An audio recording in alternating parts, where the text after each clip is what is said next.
In 1987 in Florida, the police were called to a park where two men in suits were seen with 6 children who appeared scruffy-looking, underweight, and generally neglected. After police arrived, they questioned the 2 men and were met with silence. The 2 men were arrested and the children were taken into custody. The 2 oldest children, referred to as Mary and Max, were interviewed by law enforcement as the others were too young to properly communicate. The age range of the children was between age 2 and 11. Medical examinations of the children showed signs of sexual abuse and malnourishment, as well as bite marks potentially belonging to an adult human. It was discovered the children were part of a cult known as the Finders that was formed by Marion Petty, former high-ranking Air Force member and possible assassin. The children were raised on a farm belonging to Petty with no supervision, with 20 adults. The children's behavior indicated they had no knowledge of indoor plumbing or modern technology. They explained that they were being weaned from their mothers and were rarely allowed inside the house, even sleeping outside. They referred to Petty as the game caller, explaining he was in charge.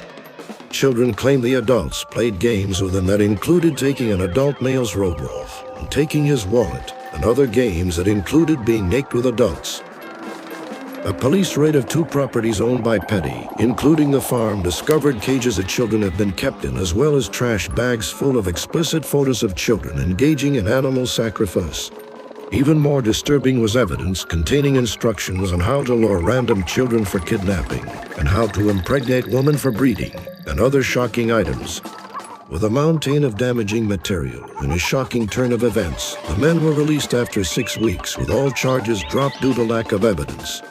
Internal sources close to the case claimed the CIA has stepped in and forced the case closed and the men released. This was confirmed after the release of the 500 pages of files on the case in 2022.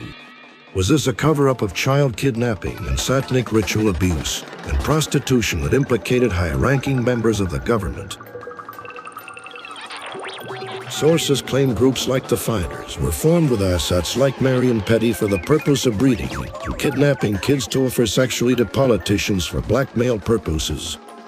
And was this the cult that tooled Johnny Gosch? Look at this photo taken of George Bush Sr. and a young boy. The resemblance is uncanny. Similar groups surfaced through the 80s and 90s. However, no charges ever stuck, and no convictions, leaves hundreds of thousands of cases of missing children unsolved.